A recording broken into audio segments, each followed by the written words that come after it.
Aujourd'hui les gars, on parle nutrition. Parce que la nutrition, c'est très important de faire attention à votre santé et surtout à votre diète.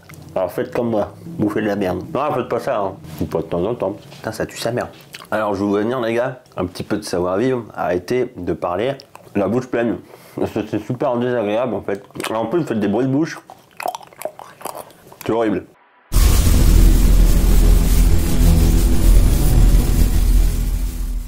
Aujourd'hui les gars, unboxing déjà unboxé. J'ai reçu enfin mes produits de Yam Nutrition avec qui je vais collaborer maintenant. J'espère à vie parce que j'en ai marre de la whey dégueulasse. Parce que je sais pas si vous avez remarqué mais le goût chocolat chez les whey, bah c'est goût vanille. En fait c'est juste goût sucre. Goût chocolat, on cherche le chocolat. Ah chez Yam Nutrition, bon voilà, là t'as compris, c'est du chocolat. C'est pas sucré mais c'est du chocolat. Alors premier produit, et pas des moindres évidemment, le Big Yam, certainement le gainer le plus propre du marché. De toute façon c'est simple, c'est de la farine de patate douce et de la whey.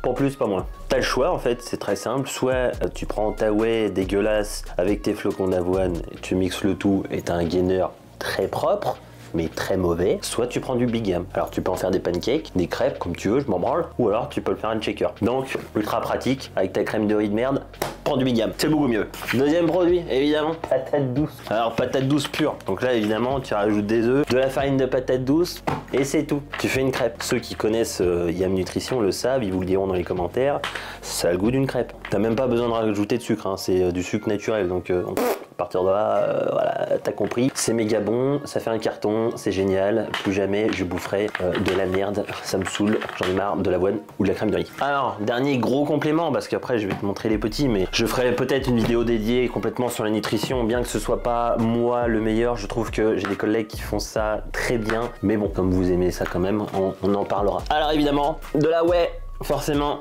ISO. Voilà, qu'est-ce que tu veux que je te dise? Il y a deux arômes dans la marque, fleur de lait, chocolat. Déjà, ça t'en dit long sur la qualité et en plus de ça, c'est fait par un artisan glacier, je crois, si je dis pas de conneries. Donc en fait, c'est pour ça que c'est connu pour être bon. C'est parce que c'est vraiment bon, ok? Bon, évidemment, ça peut pas plaire à tout le monde, on s'entend. Mais croyez-moi que des whey, j'en ai goûté. Et de toute façon, c'est pareil, ceux qui me connaissent et le savent, vous le diront même dans les commentaires. J'utilise Yam depuis des années, ça fait 1 an et 3 mois que je suis là, évidemment. C'était la merde pour retrouver une telle qualité et surtout un goût. Donc maintenant je suis refait. Enfin, Dieu merci, Christophe Bonnefond est passé par là. Alors évidemment vous retrouvez aussi CBD, vitamine B, etc. Glycine, lipolyse. Donc évidemment ça vous aide à libérer vos graisses. Super bombasse, ça c'est pour ma grosse parce que bah hein. C'est principalement à base de thé vert, café, extrait de pissenlit, bref. Voilà, je vais pas vous faire, de toute façon, tous ceux qui me suivent, pour la plupart, vous n'êtes pas des débutants, vous savez déjà ce que c'est, ce que ça contient, hein, quand on dit thé vert. Bon, voilà, t'as compris.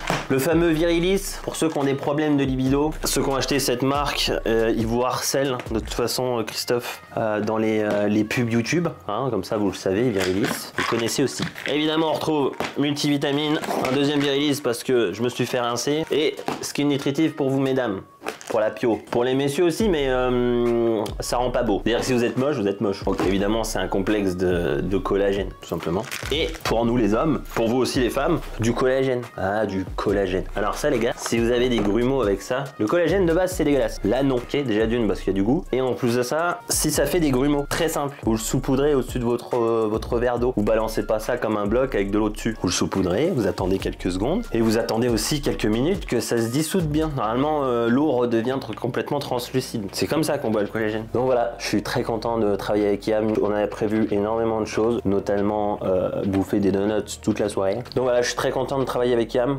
J'espère que ça va durer très longtemps. J'ai plein de choses de prévues, que ce soit pour le contenu, pour la marque. Et surtout, ça fait extrêmement plaisir de travailler encore une fois avec Bonnefond et Albertini. Dompierre, Albertini, pardon, Dompierre. Vous avez un code 5%. Alors il y en a qui m'ont dit, ouais, t'as pas eu 10%. Bah oui, mais on brade pas la qualité. Ah, t'as compris. Donc le code très simple, je vous l'affiche ici, LESR 5%. Si vous avez envie de me soutenir, évidemment, ça fera super plaisir. Rien n'est obligatoire. Mais comme je suis un des seuls sponsorisés, voilà, t'as pas le choix finalement. Donc voilà, c'était une petite présentation des produits, même si évidemment c'est une marque connue en France. Et je suis tellement content de travailler avec eux. Ça se voit ou ça se voit pas? Non, parce que vraiment, je vous leur dis, j'en pouvais plus. La whey diesel là, j'en pouvais plus. C'était dégueulasse à chier, c'était horrible, horrible. Et là, je revis maintenant. J'attends mon checker avec impatience, tu vois. Vraiment, je serais capable de faire une diète qu'avec des checkers.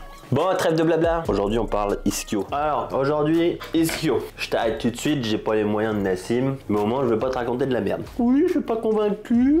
On a l'impression que t'as une dent contre lui. J'ai une dent contre personne. J'aime juste pas la mauvaise foi. Et surtout, les remarques non réfléchies. Très simplement, on va parler training parce que j'aime bien le training. D'ailleurs, un petit truc sur le training. Je sais plus si je vous l'ai dit, mais si t'as un mauvais training et que t'as une bonne diète, tu progresses pas. Si t'as une diète éclatée, mais que t'as un bon training, tu vas quand même progresser. Qu'est-ce qui est le plus important finalement? La diète ou le training? Alors, très simplement, bassin, tibia, bassin, fémur, ok, hein, voilà, t'as compris. Vue de profil, voilà, vue de profil. Je l'ai pas écrit parce que je pars du principe que t'es quand même un peu malin. Et là, on va parler biceps fémoral et semi-tendineux, sont les plus gros. Hein, je te l'ai mis de profil, mais imagine que t'as qu'un muscle, ce sera très bien. Parce qu'évidemment, ischio, ils sont plusieurs. Comment tu peux savoir si tu as l'ischio très long? La patronne me dit qu'on me voit pas. Mais là tu me vois, du coup tu mens. Oui, mais du coup t'es en face.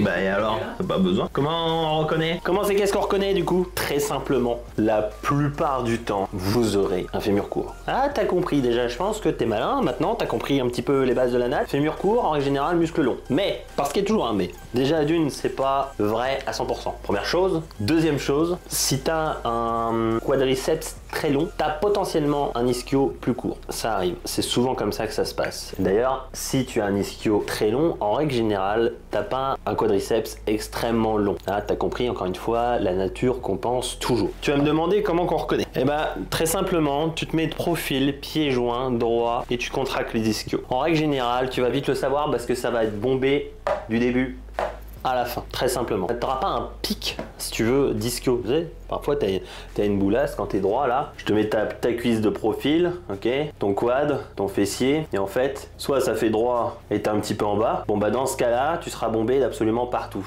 Bien bombé. Bon, dans ce cas-là, en règle générale, ça va, tu es tranquille. Tu pourras absolument tout faire et surtout, en règle générale aussi, tu auras fait beaucoup dans règle générale, mais tu as compris que c'est pas exactement vrai à 100%. Tu n'auras pas de problème de genoux. Tu auras souvent les genoux qui seront en bonne santé et tout ira bien à ce niveau-là. Tu pourras aussi évidemment tout faire. Tous les exercices d'ischio seront pas dangereux. Il y a peu de chances que tu te fasses mal derrière le genou. Il y a peu de chances que tu t'arraches l'ischio sur le bassin. C'est déjà vu. Donc évidemment, c'est la meilleure configuration pour toi. Alors dans ce cas-là, de toute façon, si tu as l'ischio en point fort, il y a peu de chances que tu aies un fessier long. Ça arrive, mais il y a peu de chances que tu aies un fessier long. Donc même là, au final, le soulevé de terre jambes tendues va pas te servir à grand-chose. L'isoler suffira amplement. Cas numéro 2, vous avez le pic de l'ischio relativement haut. Comme je vous l'ai dit tout à l'heure, je vous ai montré sur une cuisse. Très simplement, vous avez l'ischio relativement haut, c'est-à-dire que sous le genou, et votre pic de l'ischio, si vous voulez, comme un pic de biceps, hein, tout simplement, la même chose, il sera très proche du fessier. Bon, dans ce cas-là, évidemment, sous les terres jambes tendues, sera possiblement intéressant. Par contre, il faudra faire attention, évidemment, sur votre amplitude, sur tous les leg curls, que ce soit allongé et assis, et encore plus assis que allongé. Forcément, si vous êtes allongé et que votre bassin est tourné vers l'avant, cette partie-là est étirée. Et si vous amusez à étirer encore plus là,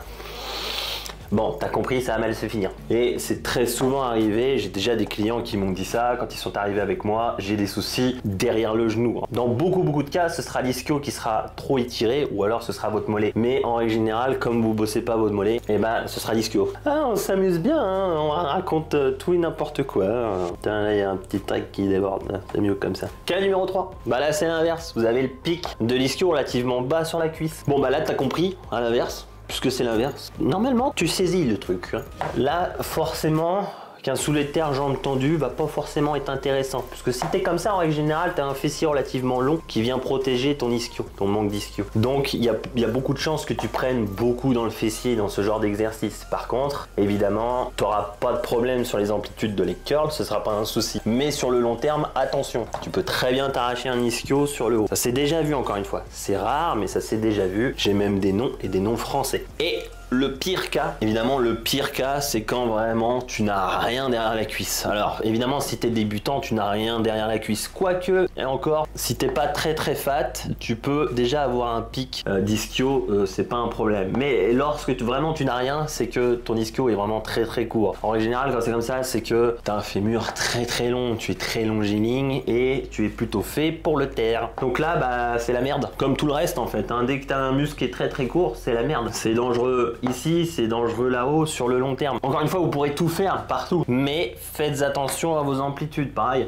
un soulevé de terre ici par exemple, descendez pas extrêmement bas, ça n'aura pas grand intérêt. Même chose ici. Par contre, évidemment, lecture la scie, ici vous pourrez tendre les jambes, mais vous amusez pas forcément à vous pencher en avant. Ici, ne tendez pas les jambes et vous penchez encore moins en avant. Donc voilà, c'est encore une fois l'ajustement. Il faut juste être intelligent dans vos choix d'entraînement et dans vos... Analysez-vous en fait, tout simplement.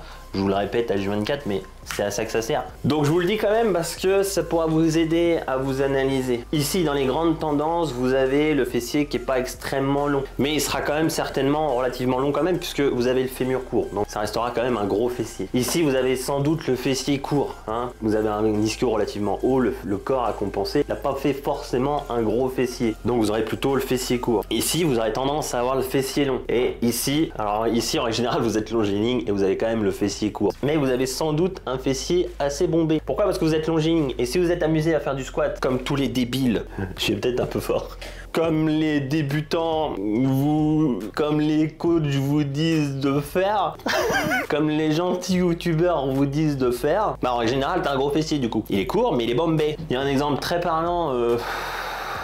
Une influenceuse connue qui a ce genre de problème, alors jamais d'ischio, je suis désolé, mais c'est Stacy S.Littlebird sur les réseaux. Bon bah elle fait fessier très court, mais elle fait fessier bombé, parce que justement elle prend facilement tout dans le cul. Et ce sera comme ça pour les grandes tiges, quand vous avez de très grandes jambes, c'est souvent comme ça que ça se passe. Regarde, je te montre sur une photo normale d'un individu random, on s'en bat les couilles. Tu vois, son pic d'ischio, il est ici, c'est là où c'est le plus haut, et après ça redescend.